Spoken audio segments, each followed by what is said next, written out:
Go ahead. Okay. Okay, so just a quick outline of the presentation. First, we'll go over the background of the project as well as the project scope, and then we'll talk about our final design for both water distribution, wastewater systems, and our storage tank design. And then we'll go over the cost estimation and construction schedule for each of those, as well as operations, maintenance, and alternatives for each of those. And finally, we'll go into conclusions and next steps for the project. And then at the end, we'll have time for questions.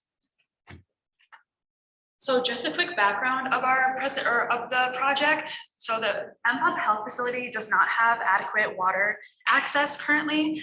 Right now, they receive water from a nearby community 2 kilometers away for only about 30 minutes per day, which does not have enough water to meet the demands of the facility.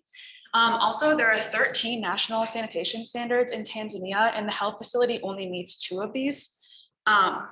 There's 11,000 liters of storage on site right now, but 10,000 liters of those is from a storage tank currently on loan from the government, and only 1,000 liters of those is permanently on site. And then just for some context, the health center gives approximately 25 inpatients and 50 outpatients per day, as well as 65 childbirths per month. And so just for some context as well, Dr. Watkins already mentioned this, but our sponsors are WEFTA and SAWA. WEFTA is an international non-governmental organization, and SAWA is a local organization in Tanzania. So our main scope is the water distribution, but also this extends to the storage tank design, wastewater design, that is in septic tanks. And although we are an international project, we did a NEPA analysis, as well as a cost estimate, bill of materials, and a construction schedule, and also operations and maintenance plan for the future. So to do this project, we had to make a couple assumptions. First of all, the new water source that is being proposed, we decided is a perennial spring located 9 kilometers away from the facility. We determined this because groundwater and rainwater are not viable. The health center is located on a hill, so the groundwater table is basically non-existent, and rainwater is just too seasonable to provide adequate water year-round. Also, we were not provided with a soil profile at the center. So we know there's red clay there, but we just kind of had to assume that was present throughout, and also that the permeability of the soil would be adequate for our design. And because the water is coming from a spring, we determined that only biological contaminants were necessary to be treated. So no turbidity, natural organic matter, or heavy metals that have to be treated. And then we also designed for a 2.8% population growth, designing for the year 2040. And our design also assumes that there's limited access to heavy equipment. So that means like no excavators, stuff like that. And in our cost estimate, we did not include labor costs, assuming that most of it would be volunteer work. So our partner organization, SAWA, provided us with a design for the transmission line that's going to take water from the spring catchment and bring it all the way to the health facility. So we were tasked with taking that water and distributing it throughout the facility to different storage tanks and then demand points. So to do this, we wanted to keep the design simple and cost effective.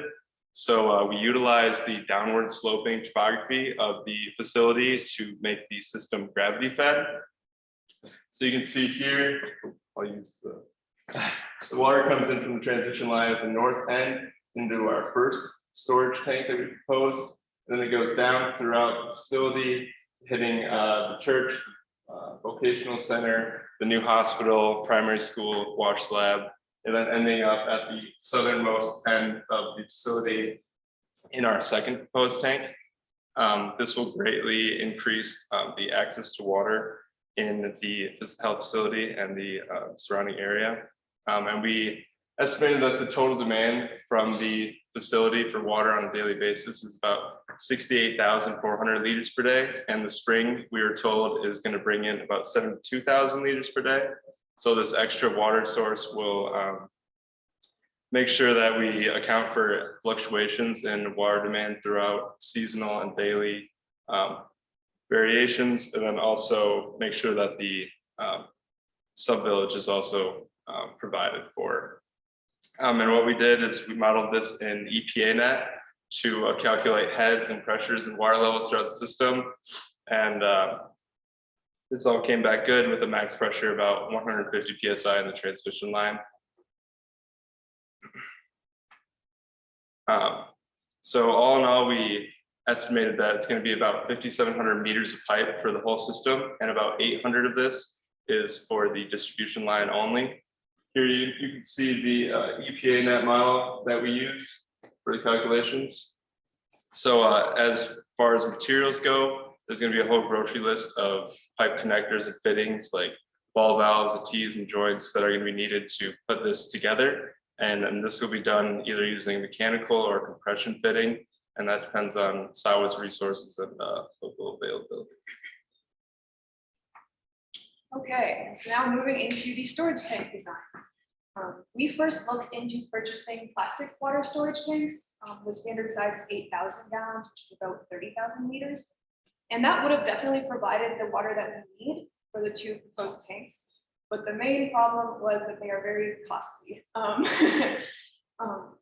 For the 8,000 gallon tank, that usually retails for $8,000 to $9,000 per tank, which we weren't given the budget, but we thought that that was rather hefty. So we wanted to look into some more cost-effective alternatives. And so we were then told by one of the engineers from SAWA, who has been on site, that there are some plastic water storage tanks there for use, but we didn't know how many they had, nor what state they were in. So we didn't want to count on using those if they ended up being dilapidated or broken, cracked, or having some sort of UV deterioration that had occurred. So we had two alternatives, and we weren't really sure which route to go. So we were advised by our advisor, Dr. Watkins, to look into ferrocement tanks. And so that is what our eventual design was. And so our design is for two 45 cubic meter ferrocement tanks. And some of the properties that really make ferrocement a good material to work with is that it is durable. It is on par with traditional reinforced concrete. It is constructible and does not require a lot of specialized labor to construct it. And it is cost effective, especially in comparison to those plastic water storage tanks that I mentioned earlier. To throw some ballpark numbers out there, so this is a 45,000 liter tank. It would cost about $6,700 per tank, as compared to the 30,000, which costs $8,000 or $9,000. So you're definitely getting a lot more bang for your buck.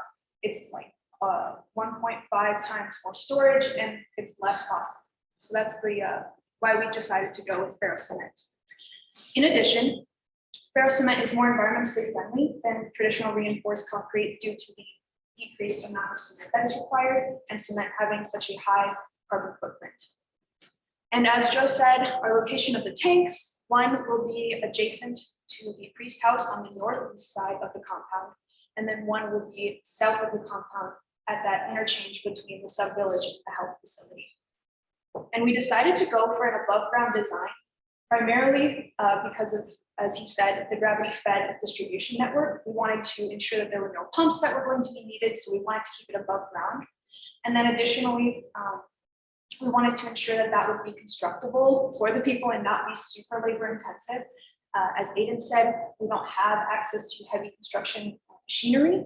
So we wanted to ensure that they weren't digging several meters down into the ground and having to implement this water storage tank. So we had an above ground design. And yeah, as listed there, some of the dimensions. So the total height is 2.7 meters, or about 8.5 feet. And then it spans a diameter of 5.3 meters. And so here is the storage tank detailed schematic. And as you can see, it rests upon a foundational slab made of reinforced concrete. So that just allows that foundation to sit there and making sure the tank doesn't slide around. And then atop that is the walls, the roof, and then the central column. And so coming into this project, I didn't know what ferrocement was. So I thought it was really helpful to think of it kind of like paper mache. So you have your structure, the skeletal structure, and then you have the plaster that goes around it. So for this design, The skeletal structure is in the form of steel rebar, steel channels, and chicken wire mesh. And then the roof is composed of rebar that is then made into little trusses that span the diameter. And then, of course, the paper mache plaster that, for the analogy, would then be the cement mortar. And again, that uses less concrete or less cement than traditional concrete, and it has more water per kilogram in comparison. And then for the central column, that is a galvanized iron pipe that is then filled with more steel rebar to provide that structural support, and then coated again in that plaster. And yeah, as you can see, of course, there's access hatches, inlet outlet pipes, and overflow and clean out pipes. And then there's just a detailed bill of materials, as I talked about. A lot of aggregate is going to be needed to make the cement to allow for that foundation.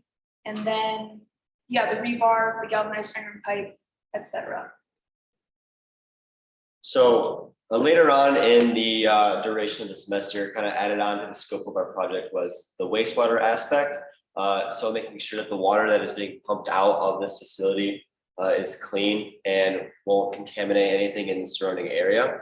And so for this, it was kind of determined that we wouldn't necessarily need to create a brand new design for the wastewater since it was kind of late in the scope. So with this, we kind of borrowed from a previous group's work using septic tanks and absorption pits that was pretty similar in scope. And their project took place in Panama, ours is in Tanzania. So there's a lot of parallels to use with that. And so we just borrowed that design and kind of worked with it and ran with it and modified it to fit our needs. And so, as I mentioned before, the overall design uses absorption pits and septic tanks to help get wastewater out of the facility. And so with this, as we previously mentioned, the soil profile we didn't receive, but we assumed that it was red clay all throughout the facility. And so with that, we are also assuming that the infiltration rate is sufficient enough to soak the waste in the absorption pits and kind of get rid of it that way.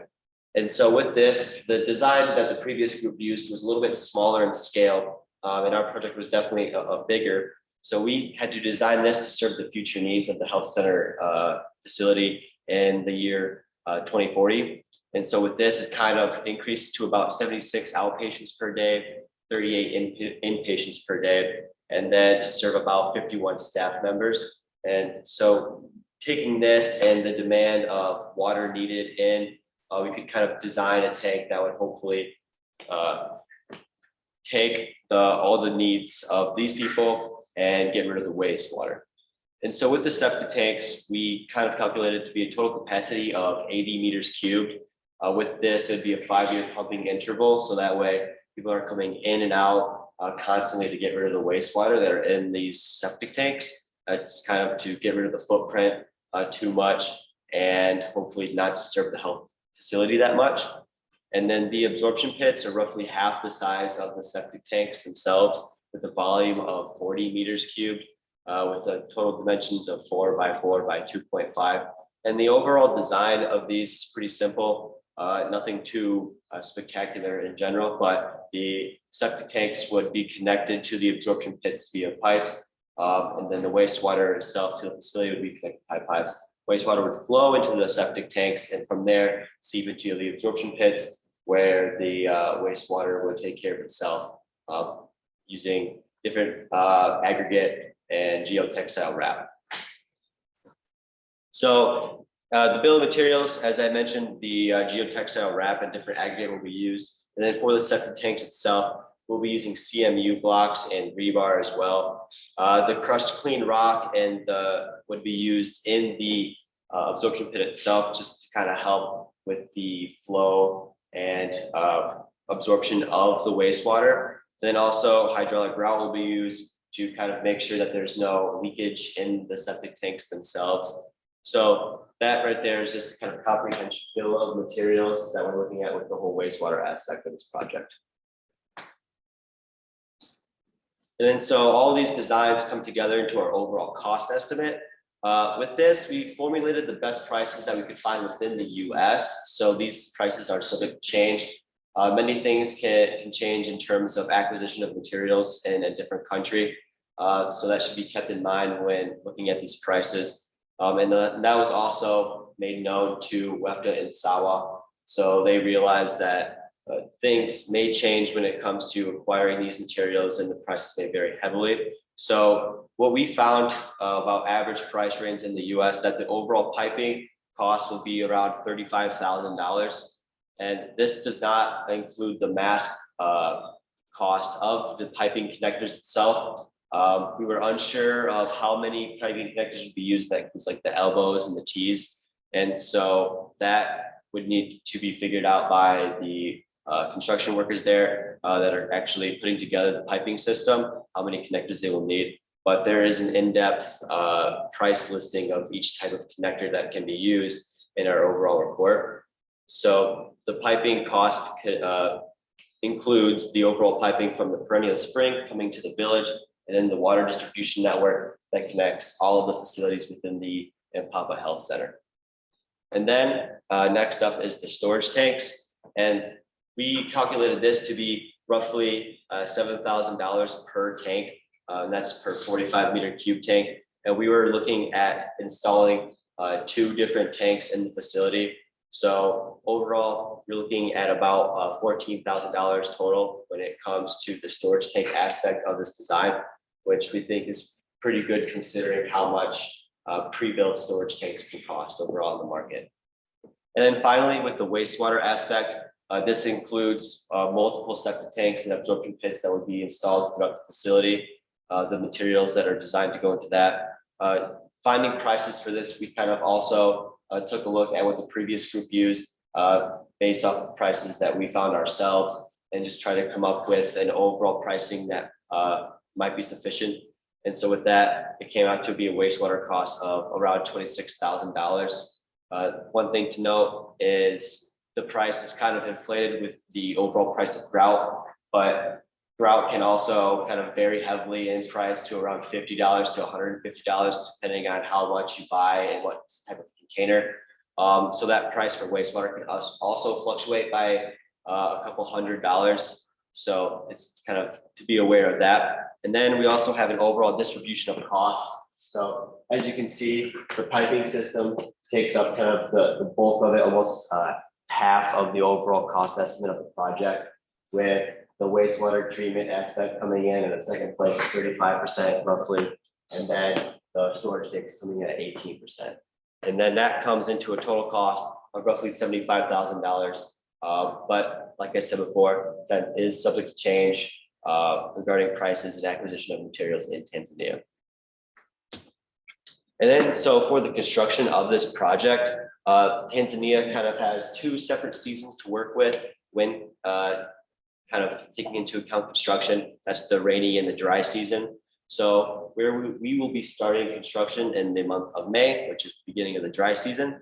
And we kind of thought that this would last for about 3 months, given our Gantt chart that we created and kind of the structure of the tasks themselves when constructing our designs. So 3 months, given the previous assumption that we mentioned earlier, with volunteer sized teams working at a constant rate throughout the week. And then also not being interrupted by potential rain or any other thing that might interrupt the workflow of construction. And then so starting out on our construction schedule would be the piping system, since we need that to kind of get water to our storage tanks. And also that would be the longest aspect, since the perennial spring is kind of far away from the Papa Health Center itself. So making sure that it's feasible to get the pipes from that spring to the health center, and then connecting those pipes to the storage tanks themselves. So the piping system will be first, followed by storage tanks and wastewater systems being constructed simultaneously, since those both need the pipes to operate inherently by themselves. So to keep the system or systems that we proposed running effectively for a long period of time, we recommend that certain upkeep and maintenance procedures are followed. So this includes cleaning out the tanks, so draining them and scrubbing them at least once a year, or if in the case that the water quality starts to deteriorate. And then for the septic tanks, we had a pumping period of about every 5 years. And this is assuming that there are pumping trucks available locally that is feasible. Then for the pipe system, we recommend that that's disinfected on installation and then also flushed out every couple of years to avoid blockages that could bring damage to the system. And like Aiden said earlier, there's no chemical contamination in the spring, but we do want to take into account biological contamination. So we think that a chlorination system should be included in the tanks to account for this, to make sure that the water is clean and disinfected for the people that it's serving, especially the hospital. And then in the case that a pumping truck isn't available locally, we recommend that a solar drying bed is used instead to dispose of the waste produced in the village. So just for some conclusions, the next steps of the project would be to gain funding. There's a grant right now for the system from the spring to the health center, but the distribution at the health center does not have any funding currently. And then finalize designs, as in choosing the exact locations of soakaway pits, septic tanks, storage tanks, as well as the quantities of pipe connectors, and also doing a water quality test to make sure the chlorination would be adequate, assuming only biological contamination. And then once all that is done, you could begin construction in May, as Travis said, for about 3 months, we estimated. And just for some follow-up projects that still need to be addressed within the health facility, the current latrines are not really useful. And so rebuilding those or upgrading the ones that are already there would greatly improve the standards, sanitation standards at the health center. Are there any questions?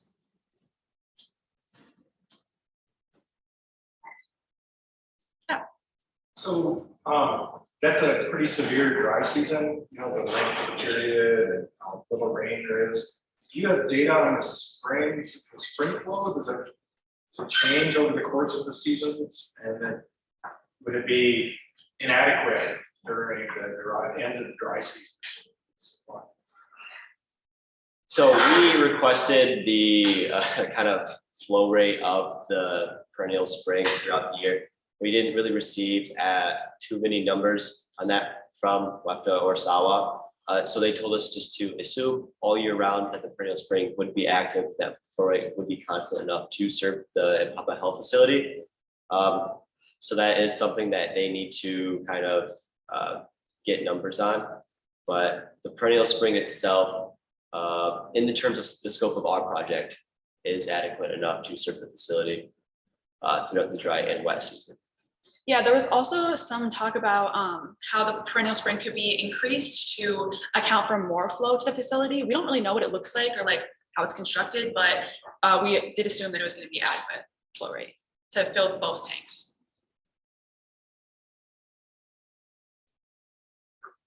Any other questions? I have a couple, but I'll start with one. So you didn't mention excavation costs for piping above ground. No, the piping will be below ground. And then when you were looking at your water storage tanks, did you assume the detention time that those tanks can fill or empty, or is it just going to be filled at some level all the time? Yeah, filled initially, and then throughout the day, fluctuating. But we do have the extra flow rate, assuming that the demand is lower, so that would allow for the tanks to be filled up. I'm just thinking about when we, even in our systems, right, we assume that within a 24-hour period, we'll fill a tank and empty a tank. I didn't know if you used a similar assumption size of your tanks. Or is it just based on the demand of this? Yeah, it's just based on the demand of the facility. And we assume they would fill overnight. But related to that, the flow, that average flow is only like a garden hose. So that's why that's the concern of the dry season. Yeah, we requested that information from WEPTA, but they just didn't have the data for us, unfortunately. So we had to roll with that assumption. But then another thing related to flow, when you use a gravity distribution system, there is sometimes inequities about flows of certain homes depending where they are in the elevation profile. Series of piping. So did you did you do an analysis, and including your analysis, ways to equalize the flow so that those are sort of on that, they're closed and get a lot of pressure, don't use up all the water, and those are down at the end of the line? Well, the piping system, we kept pretty simple, so it's not like it's branching off a ton to each like building or so. It really is just connecting the tanks, kind of. So I guess in the future, it's kind of, they could be added to account for that. But we kind of wanted to keep it simple, so it's not every building has a tap and we'd have to worry about equalizing it like you're talking about. Yeah, for the scope of our project, it was primarily assumed that we would create the water distribution network only to the storage tanks and to major buildings, not to like the taps of individual housing and another smaller size buildings. So the water distribution network is definitely a more simplified version of what an overall distribution network would be for the entire facility, as well as the sub village itself. So that's something that WEPTA would need to look into in the future. Other questions? All right, I have one crazy. So I was thinking about what you're treating, and normally septic tanks and such are great. Then I was thinking, this is a healthcare facility, and so people generally go there.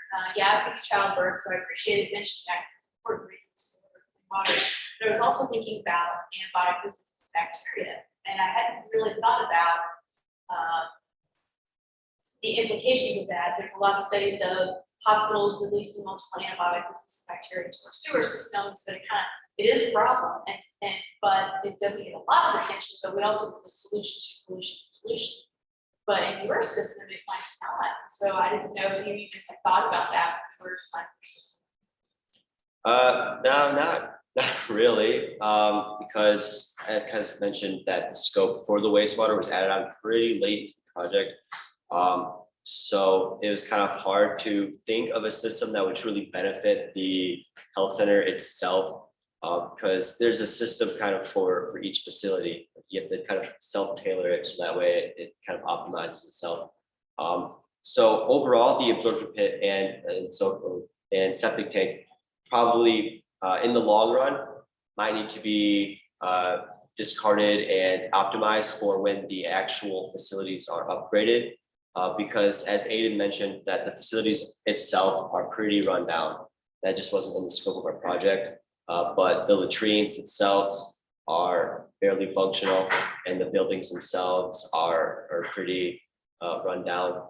And so definitely once they start working on beautifying the place and actually getting it within standards, then they will need to probably optimize the wastewater aspect to make sure that that is also incorporated into it. But as of right now, for the needs that they currently need, the soak weight that we think is at least enough for now. Yeah, just for some context as well, they have placenta pits on the site, and those aren't even at natural standards, which is just like a hole in the ground basically where they dump waste. Yeah. For doing this project. We've had probably 2 more teams at least working at this site, right? Yeah, probably. All right, well, we better move on. Thank you.